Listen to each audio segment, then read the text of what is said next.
dari pola hidup yang natural.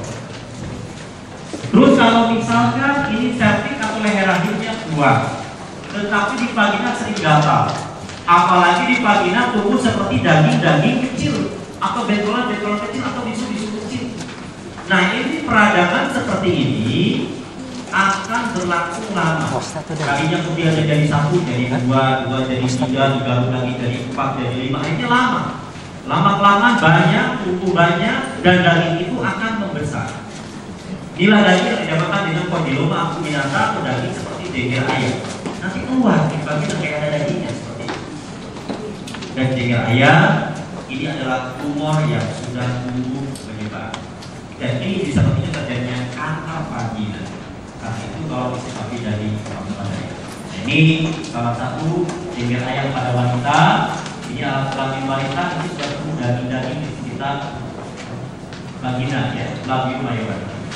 Atau dia sudah terjadi penumpukan di vagina seperti ini. Dan pada laki-laki itu terjadi gangguan penyakit kelamin ini jadi kondiloma acuminata ya. Atau misalkan ini di lubur, di belakang, di pantat, ini terjadi juga peradangan di ini tolong sikap. Nah, ini ada siklus daripada perjalanan yang namanya virus di human papillomavirus pada vagina wanita.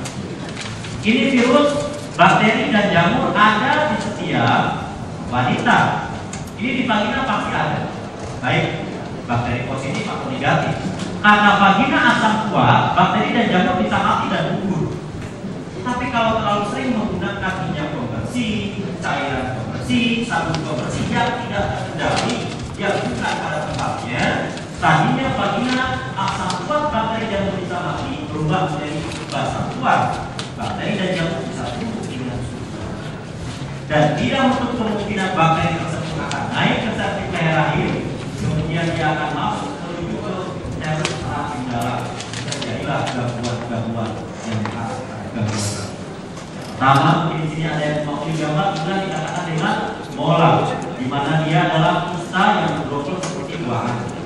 Kemudian ini adalah daging yang bisa septic leher rahim, bisa terjadi peradangan, di mana benjolan-benjolan tersebut diindikasi dan bentuk seperti jaringan tumor sinar. Ya. Kemudian ini adalah daging kondiloma acuminata pada vagina, di mana sudah terjadi penumpukan daging yang tidak terkendali, tadi sudah menjadi tumor. Dan di sini ada peradangan kita imun telur. Ini kalau imun telur sudah dibalut oleh tumor, ini nanti mengatakan kemudahan dan telur yang sudah mengeras menjadi tumor. Nah, inilah gangguan-gangguan. Jadi kalau kita pernah tidak memeriksa, ya. Nah, dari ini semua ada gejala-gejala khusus kanker rahim. Ya. Gejala-gejala khusus kanker rahim yang pertama adalah menstruasi yang tidak teratur disertai sakit atau perdarahan di luar menstruasi. Jadi kalau terjadi demikian, tolong segera ke dokter, misalkan minimal nanti divaksin. Ya. Yang kedua, mengalami perdarahan setelah masa mati haid atau menopause. Nih, menopause.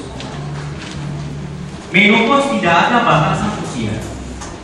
Wanita yang tidak pernah stres, tidak pernah kesulitan, tidak pernah punya masalah, tidak pernah kurang, tidak pernah dihipit segala macam hal, biasanya menopause-nya lama. Dia orangnya santai. Ini mengaruhi siklus daripada hormon. Biasanya menopause-nya lama, mungkin 50 tahun belum terjadi menopause. Tapi kalau wanita selalu ditekan masalah, selalu stres, selalu banyak pikiran dan permasalahan, akhirnya terjadi perubahan hormon secara drastis. Banyak 35 tahun sudah berhenti menstruasi, sudah menopause. Karena itu tolong ibu yang ada di sini jangan memelihara masalah, tapi harus diselesaikan, itu namanya masalah. Ya. Yang kedua, bagi ibu-ibu yang sudah menopause, masih menggunakan alat kontrasepsi yang ditanam di dalam. IUD, spiral, atau implan misalkan. Kalau sudah menopause, tolong diangkat. Nanti konsultasi dulu dengan dokter yang memasang. Kalau kata dokter ibu ini masih bisa untuk digunakan, masih aman, tidak ada masalah. Kalau untuk digunakan. Tapi alangkah lebih baiknya kalau sudah menopause diangkat. Kenapa? Khawatir si alat tersebut dibalut oleh lemak tersebut bergerak menjadi original. Ya. Nah, ini kalau terjadi infeksi khawatir terjadi kanker. Tapi saya jamin lah kalau ibu-ibu yang sudah menopause, nenek sudah menopause secara kontrasepsi juga tidak akan hamil, ya. Nenek-nenek masih kontrasepsi kegenitan. Nah, sudah pulang kontrasepsi tidak akan hamil. Jadi dia sudah menopause, nah, total, ya. Yang kedua, bagi ibu-ibu yang sudah menopause atau nenek-nenek yang sudah menopause, tiba-tiba terjadi menstruasi kembali atau menstruasi kedua. Misalkan 50 tahun sudah menopause nih, 51 tidak men, 52 tidak, 53 tidak, 54, 55, 56 tahun mens lagi. Ya, nenek-nenek menstruasi kembali bukan berarti dia subur lagi dan bisa hamil lagi. Tolong cucunya antar ke lab untuk pasir karena servisnya atau yang lain itu sudah terganggu. Ya.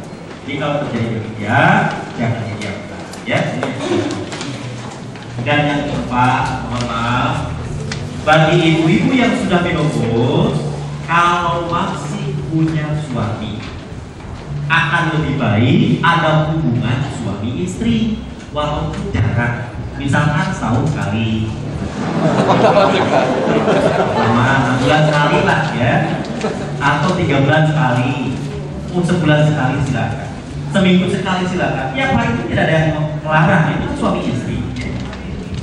Kenapa pada saat menopause akan lebih baik ada hubungan suami istri walaupun jarang? Gini, pada saat menopause lubang vagina kering, begitu terpunya jamu. Ini jamu akan keluar dengan sendirinya pada saat hubungan suami istri. Kan katanya sakit karena tidak ada cairan, juga kering. Sekarang kan ada minyak lumas gel segala, ya boti di dokter, di bidan banyak. Ya sekali pakai aman untuk digunakan bagi yang sudah menopause. Ya pakai lumasnya dulu. Hubungan suami istri dan itu tidak sakit. Nanti lebih jelasnya nanti Pak Dokter bisa